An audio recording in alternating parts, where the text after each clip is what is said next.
Morning guys, it's Dave Dean back with another video. And in this video, we're just going to be talking car audio, kind of updating kind of what's been going on in the car audio world. Maybe some of the new products, we'll talk about that. And just kind of give you guys the overall status of what's been going on, right? You can see this guy here. I just finished doing the review on this, so you're going to see that right after this video. This review will be out. Just finishing up the Fozzy Audio K5 Pro review, so that one is going to be out real quick too as well. And then we got the little mystery box here, which I'm not going to tell you what that is, but that'll be out probably in, I don't know, in a week or so. The reason some of my reviews got postponed in Alberta is because we had forest fires here, right? Like all of May has been crazy hot, and this is actually the first day that you can see actually a little bit of blue sky and some clouds today. Before today, the last 2 weeks, nothing but smoke outside, and you didn't want to go outside and breathe it in because of it was just terrible, right? So I spent basically, when I got home from work, it was just sitting at home, and you're not going outside whatsoever. You got all your windows, your doors shut, because honestly, the air quality was horrible, right? So these things, these reviews and these videos kind of got postponed because of that, right? But you're going to see a couple of reviews coming out after this video. But that's the reason why those got postponed, is because the friggin' Alberta wildfires, basically, right? So, car audio world, what's been going on, right? So, nothing too exciting. Helix brought out like a new line of speakers, right? They start off like an entry level and they go all the way up. I believe it's called the i7s, was like their flagship for those specific speakers, which they have like adapters for certain cars, right? So that's kind of like the newest stuff from Helix. And then audio control, which I believe this was kind of like way overdue, is bringing out a new line of speakers. Well, their first line of speakers and subwoofers, right? So that's kind of cool. I think they'll have the full lineup by the end of the year. They'll have all subwoofers and all speakers out by the end of the year. So that's kind of cool, right?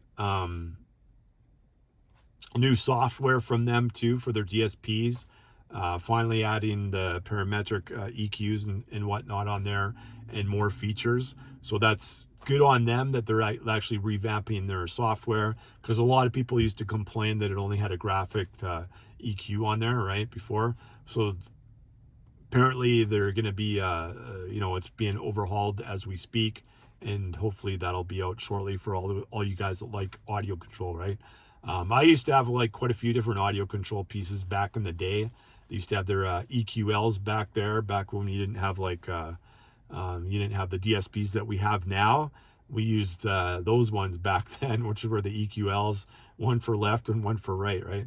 And then I've had like their 3.1, their 4.1, different products like that. Some of their line drivers back then too as well.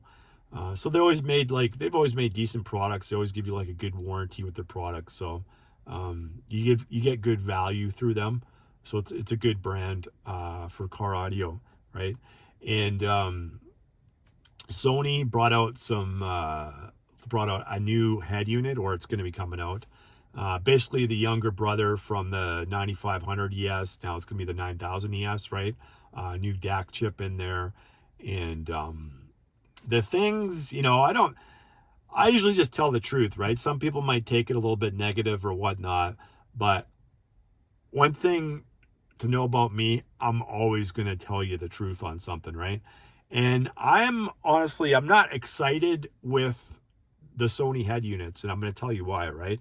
They're still using a 720p screen, right? There's still no HDMI input for it.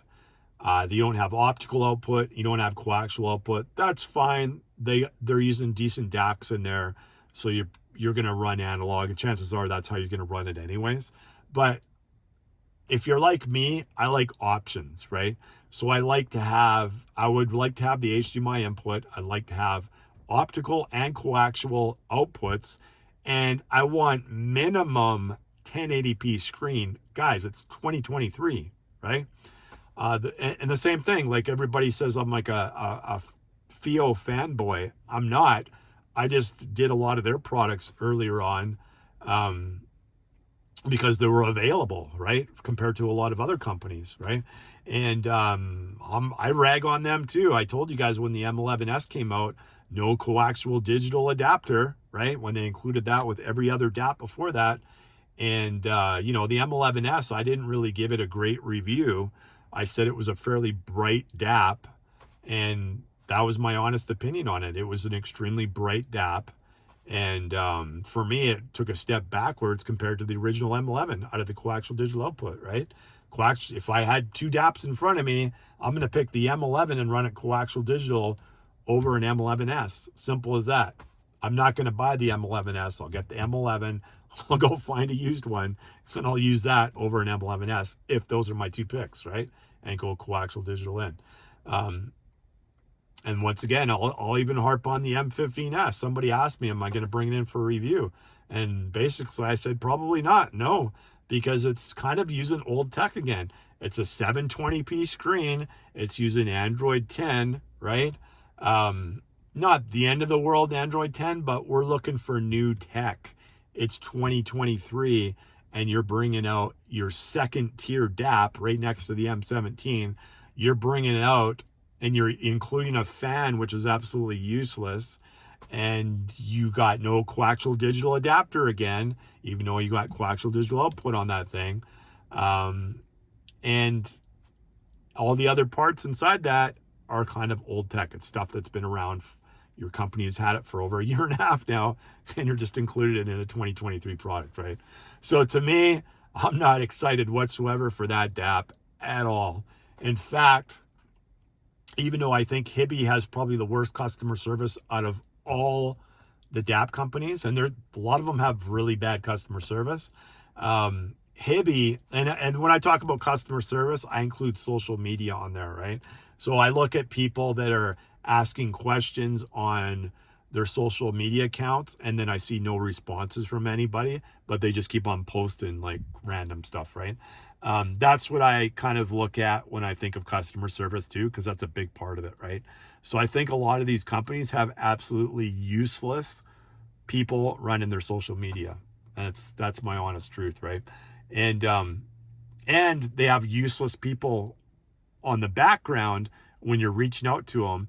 Because I'm a small channel, right? So I've reached out to quite a few different people, and some people, they kind of give you the runaround and tell you, well, you got to go and talk to this person at this company because they're the one that distributes their products or whatnot. When I already know that you can go straight to their actual company, and people will give you products, right, to review.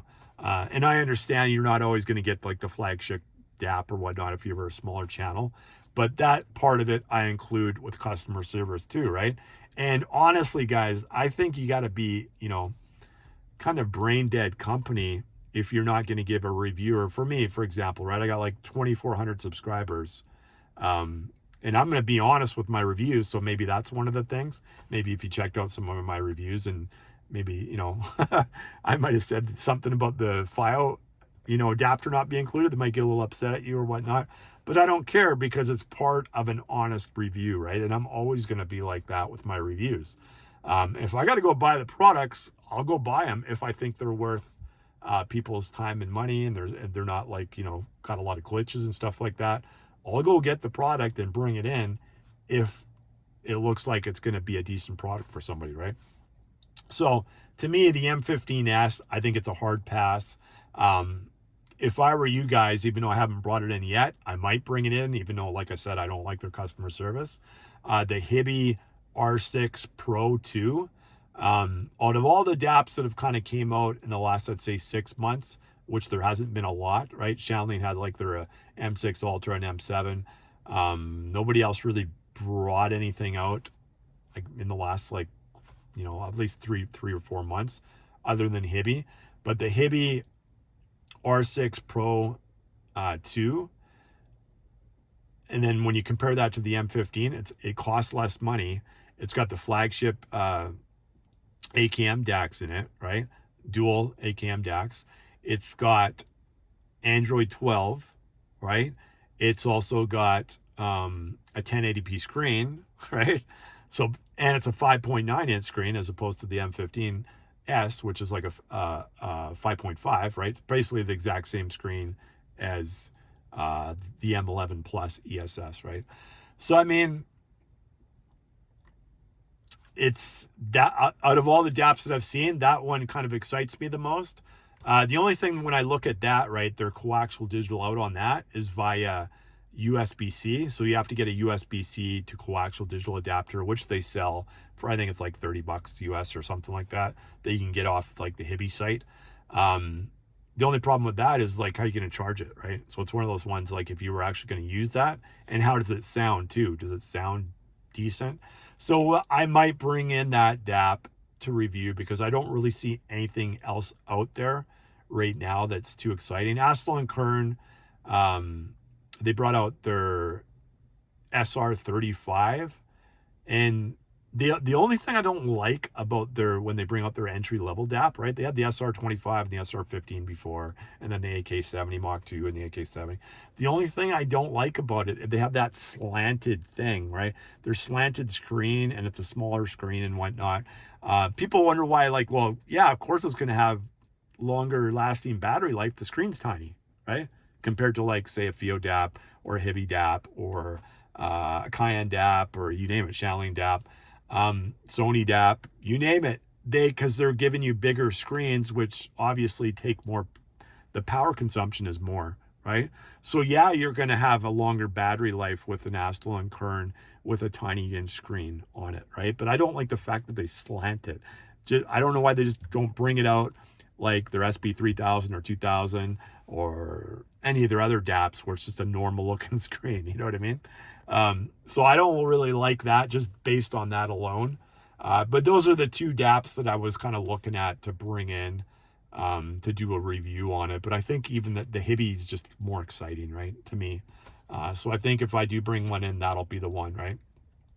But, other than that, for car audio stuff, that's pretty much what I've seen for the most part. Obviously, for DSP wise, I haven't seen anything new. A lot of people, when they comment on my channel, they usually talk about, rather than the Helix, they'll bring up Museway and they'll bring up Stag. Those are the two ones that I see come up quite a bit for my channel for people. And that's usually people over in Europe. They'll usually ask about those, right? I don't have any experience actually testing out anything from Stag or anything from Museway, other than from what I've seen, you get a pretty decent value for what you're getting, and that's for their flagship DSPs, right? Which are still quite a bit less money than, say, like a Helix or a Zapco, right? Even Moscone for the most part. So that's. We'll probably do another video based on DSPs at some point in time. And I wouldn't actually mind bringing in another DSP. But their software has to get to a better level than where it's at right now, right? Maybe in another year or so, some of these companies' software will be up to par with Helix's, maybe. But then Helix just keeps on adding more and more features to their products, right? So we'll see what happens in the future. But other than that, I'm pretty excited about this because I was listening to it all day today, and I'm not going to tell you what it is. But if you guys remember me doing my review on the M17, the FIO M17, you can see I actually did a video about enhanced over-the-ear mode, right? So when I use that, you actually have to plug in the cord into my outlet in the back of my vehicle, right? So something similar with this, you have to do that too as well. But with the M17, if say you hit play, right, on there, and then you went and paused it, you would hear noise, right? Only when you pause the music, and that was sometimes, not all the time, right? With this product that I plugged into my vehicle, zero noise, didn't matter if you hit pause or anything, absolutely nothing, right? which got me really excited because it's like, oh geez, if this works like that, now I can bring in more. So I don't know if some of the other brands will be the same, but this one is like that. And so then I started looking at some of their highest end products. And when you look at some of these higher end products like this guy, but the higher end ones that you have to actually plug in, I got kind of excited because with the FIO M17, it uses 2 of the 9038 Pro DACs. And I would say out of the ESS DACs that have came out, obviously I was more impressed with that one than anything. I used to like the AK DACs before, like they had the big firehouse, or their plant got burnt down basically, right, from the fire. I used to like AK DACs before. And when the ESS ones kind of came out, I wasn't a big fan of them right away, right? Until the M17. When I heard that one, I was like, okay, I like that DAC, right? The M17 was like really good all the way around. It did everything like really good. The only thing I would say that it wasn't the greatest with would be on the highs on older music. So if you're listening to like, and it's not necessarily its fault because it's such a high resolution, like it's so transparent, right, of a product when you're listening to music. Sometimes it's the music recordings are just not the greatest, right? Some of the older music, like say you got Van Halen, which is more like, more of like, higher pitched, you know what I mean? When it comes to the recordings, not that Van Halen was never the greatest recordings. I love a lot of their like older music. But when David Lee Roth was, I didn't mind Sammy Hagar a little bit either, but David Lee Roth, I like their old stuff, right? And the recordings were never the greatest, right? And that's the thing with music. It doesn't matter what DAC or amp or whatever you're using. Some of the old music's recordings are just not that good, and they're never gonna sound great, right? But I found with the M17s on some of the old music, and I'm not saying the Van Halen stuff's old, but I'm like other stuff that's even older than that, because the Van Halen stuff's more like the 80s, right? Like late 70s, early 80s. Some of the other stuff in the 60s, late 60s, early 70s, I just found it didn't sound the greatest, I guess, right? But it did a good job on everything else, right? Especially like anything new or anything in the last like 20 years, 25 years. Like I said, if it's a good recording, it sounded great, right? And it was an extremely fast, responsive DAP.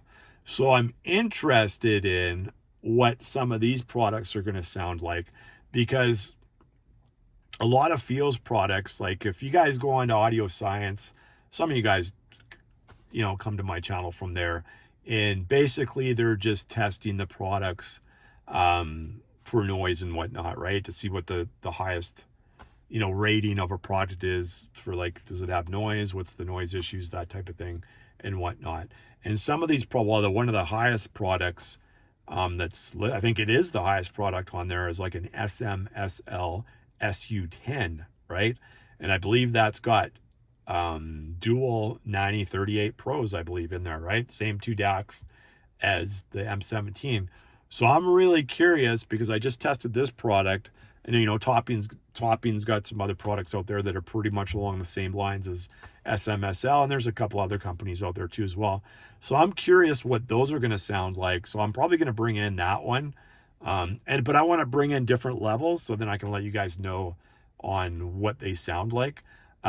I guess the only downfall to something like that is you're going to have an outlet, like an outlet that you can plug it in, right, in your vehicle.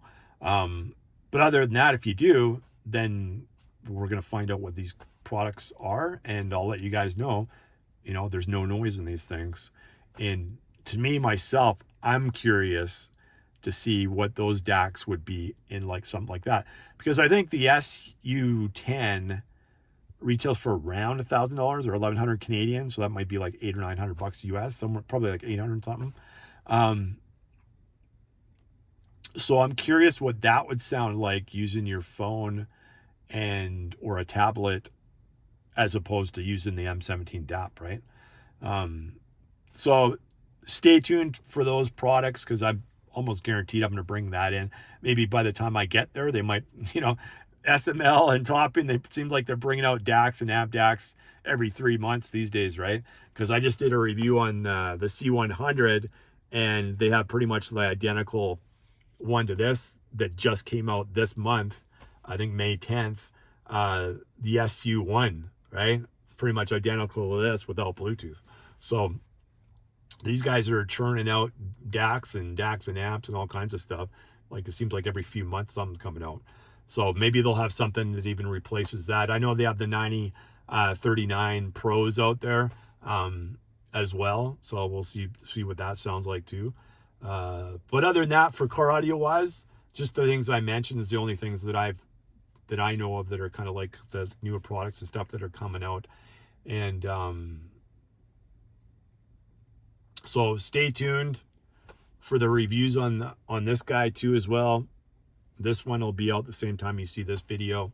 And that's it, guys. That's kind of like my rambling on kind of what's going on. And when I say car audio, I include this stuff as well too. And I'm going to be doing some home stuff. I'm definitely getting into headphones as well, right? And I think I talked about this on my other video. It might have been the review on this that you guys haven't seen yet. But I think I'm going to just include everything in one video, so they might be a little bit longer, right? You guys let me know in the comments, like if I do start doing headphones and stuff like that too as well. If you want them separate videos or the same for the exact same product. Do you want me to do like a headphone version of it, or do you want me to include it with the car audio version, right? I'll try to probably condense some of the things, right, and have more of a format going forward. Probably when I get to this product, right?